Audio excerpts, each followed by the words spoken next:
Hello, lads. You all right? Oh, we're good. How are you? What's up? Yeah, yeah. I've got a lot to say. I'll try and Oh, keep it talk to short, me. sweet. I Talk know to me. you've got other people.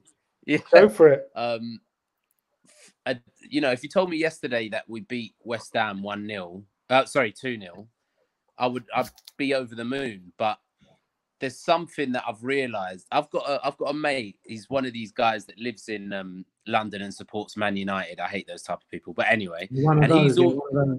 Yeah, yeah, and he's been telling me, look, watch, wait, Josh, you won't want Jose for long. You won't just watch. He makes these weird decisions and he falls out with players. And Ndombele, honestly, like I can just see it now that everyone says that Jose gets rid of brilliant talents like Kevin De Bruyne and Salah, and there's a big list, like people have tweeted about it and stuff like that. And I'm really scared that this is going to happen now because there's no feasible reason he should not have got 15 minutes between this game and the United game.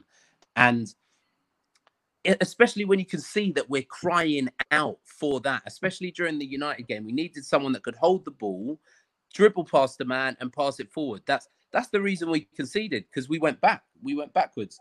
And it's like today you've got Sissoko, who, look, Sissoko's a legend. Lucas will always be a legend as well, but they're not the best players to pick. Like they're not. Look, Sissoko obviously does a lot of defensive work. He works his socks off. He can't pass a ball. Lucas, same thing again. He's poor when he's passing forward. Like he's good at getting his head down and running.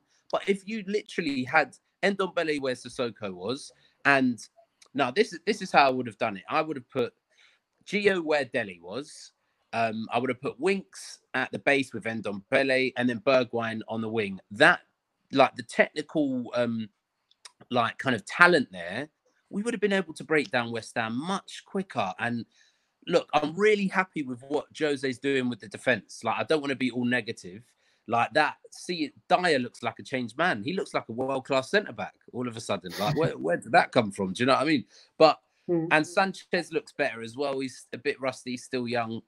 But I'm so scared moving forward that we're just going to be this boring team and we're going to miss out on having one of the greatest talents. I honestly think Ndombele could be a world-class talent, and I can't see a way back for him now. I cannot see it.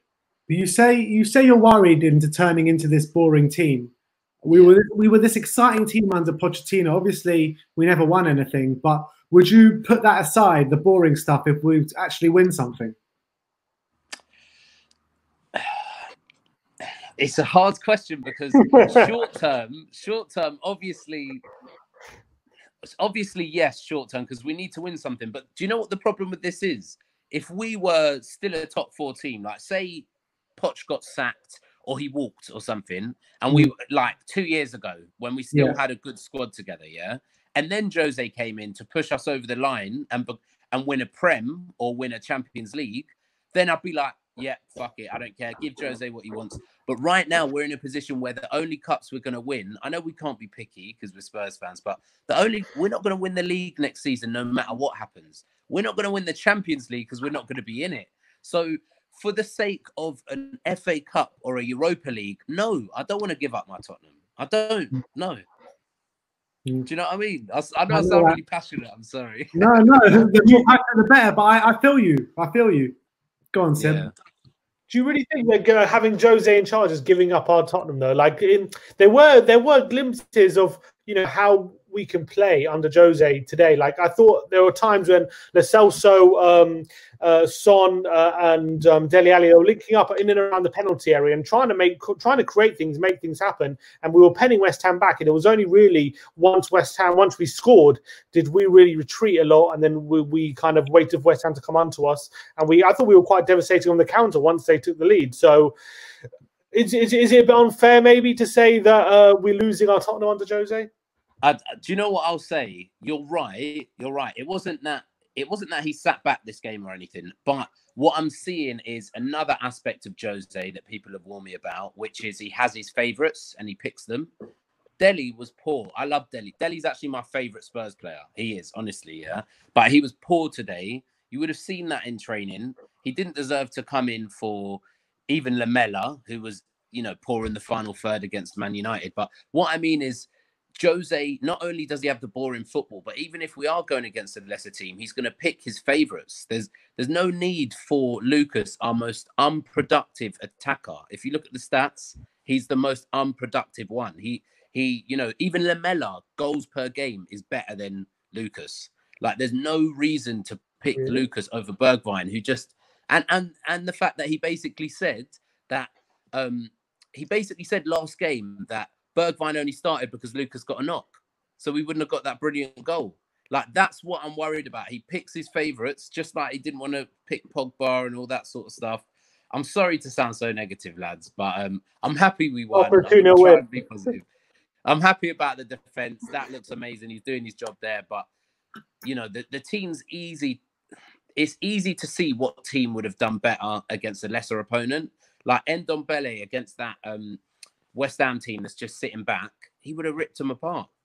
But then when you look at things on the flip side, even before Jose Mourinho, under Pochettino, under Harry Redknapp, whatever manager you want, we always found it hard to break down those teams that sit back, 11 men behind the ball. And that's what West Ham were doing today. What, 16, 17 Spurs would have won that game 4-0 easily in the first half. I think 16, 17 Spurs is a one-off though. Okay, yeah, fair enough. I do get what you're saying, and I'm gonna, obviously I'm not calling for the manager's head or anything. I'm just a little bit worried that we're not in the position where Jose can work his magic. The only thing that I've got, what I mean by that is we don't have loads of money to spend. I think we actually would have spent money if it wasn't for COVID-19. You know, I think we would have spent another 100 mil or something this year. But now with COVID-19, my only hope is that when hopefully we get Højbjerg in, Højbjerg, yeah, I'm hoping that will give Jose the confidence to free up. Like, with a decent partnership of Dyer and Sanchez, they look good. And then Højbjerg sitting in front of them, it will give Jose the confidence to play like Ndombele and Lo Celso together. Because, you know, them feeding Kane, I just want to see it once. I just want to see us play that team once and see what happens. You know what I mean? Like, well, hopefully we'll see it against Arsenal, because we all know about their defence, and hopefully David Luiz will play. You know what I mean?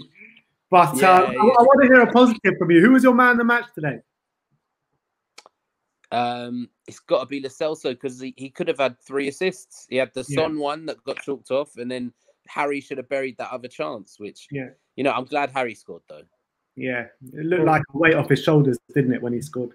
Yeah, definitely. And thank you guys for having me on, and you lot do the best fucking content. I watch all your videos and shit. So yeah. Thank you, Josh. Thank you so much. I must say, you're a really good guest.